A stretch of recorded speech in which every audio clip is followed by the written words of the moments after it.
Between the fear and actual danger of COVID and what feels like never-ending lockdowns and economic restrictions, the last several months have been truly brutal for a lot of major industries. In previous episodes of this series, we've talked about the impact this is having on our economy as a whole, and about the specific problems Hollywood was dealing with even before they started grappling with a global pandemic. Take AB5, hyper-unionization, high minimum wages, expensive real estate, and declining theater attendance, add in mandatory shutdowns and shelter-in-place orders, and what you get is a California film industry on the brink of disaster. We probably don't need to rehash why California's response to the virus and its pre-existing business climate were never going to be a winning combination for the movie business. That much should be pretty clear by now.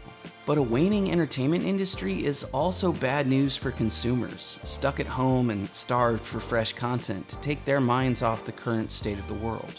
It's been pretty bleak out there, but finally there's some good news on the horizon. Even though filming is slowly restarting in parts of the United States, the Czech Republic has quietly become one of the surprise heroes coming to the rescue of struggling production companies. Hit the subscribe button, ring that bell icon, and join me for the European vacation you wished you could take this year on this short edition of Out of Frame. Central Europe has always been a popular place to film certain kinds of movies, but the Czech Republic has been growing in popularity over the last few years. The combination of financial incentives, talented crews, and a diverse range of scenic locations attracts a significant number of international productions. In 2019 alone, the Czech Film Fund received 117 applications to shoot new feature films and episodic TV and streaming series, nearly 80 of which were completed that year. Amazon Studios' sprawling new fantasy series, The Wheel of Time, as well as Carnival Row, Marvel's The Falcon and the Winter Soldier on Disney+, and at least some of Season 2 of Netflix' The Witcher are all being shot, at least partly, in the Czech Republic. But what's most interesting to me is how they've handled coronavirus. Like basically every other country in the world, the Czech Republic shut down filming in March. But unlike most other places, they were back open for filming new projects in May, just 2 months later. Los Angeles, Atlanta, Vancouver, and Toronto didn't allow filming to resume until July. New York studios are still shut down. So how did the Czech Republic manage to allow films to proceed while still taking proper precautions to keep actors and crew members safe? Immediately after production shut down in March, the Czech Film Commission began thinking about how they could reopen quickly and responsibly. They got together with the Audiovisual Producers Association and the European Institute for Health and Safety in Film Industry to come up with a reopening plan that worked pretty well for most everyone involved. The result was Europe's first self-regulatory guidelines for resuming filming. The government signed off on the plan, and people in the Czech Republic have benefited from the speedy reawakening of a lucrative industry.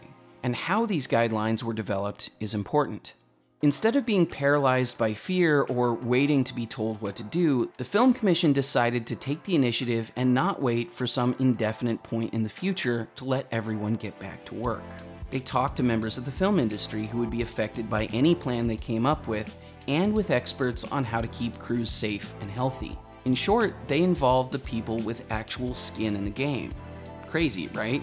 Also, the guidelines state up front that they are recommendations, not legally binding rules, so they can be tweaked to suit everyone's needs. That might scare some people, but the fact is, no two filming projects are ever going to be exactly the same. No two crews have a perfectly identical set of precautionary needs or risk tolerances. The Czech Film Commission's built-in flexibility allows each shoot to be as accommodating and individualized as possible when it comes to COVID-19 precautions. Even better, the guidelines themselves explicitly encourage personal, individual responsibility, stating, "The primary concern is always to accept one's own degree of responsibility and the fact that no one can predict the development of an epidemic with 100% certainty." Compared to the kinds of panicked hand-wringing and attempts to control other people's behavior we've all seen on the news and social media here in the US, There is a shocking amount of level-headed intellectual humility and trust in our fellow human beings packed into that one sentence. This is exactly why the Czech Republic's film industry has been able to bounce back so quickly, and why it's been able to entice so many big-name productions to shoot there. The guidelines embrace the reality that not everything can be known or controlled for. They embrace the fact that every person on every shoot is an individual with different needs, wants, and tolerances. And they encourage each of those individuals to take responsibility for themselves and for their projects. This is the kind of attitude that's most needed right now in the US if we're going to manage any kind of bounce back from the havoc that the response to the coronavirus has wreaked on our economy and on our lives. A little bit of personal responsibility, intellectual humility, and the freedom to act in the face of known risks can and will go a long way toward recovery. Hey everybody, thanks so much for watching. The ability and freedom of individuals to make their own choices according to their own needs and values is incredibly important to me.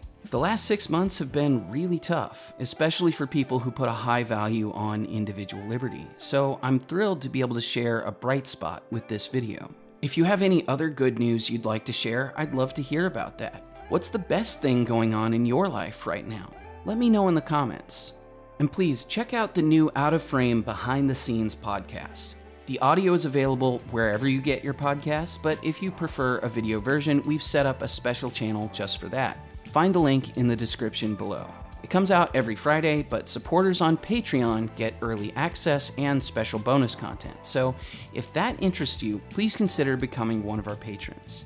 And as always, be sure to like this video and subscribe to the channel, hit that bell icon, and look for our brand new Out of Frame accounts on Twitter and Instagram.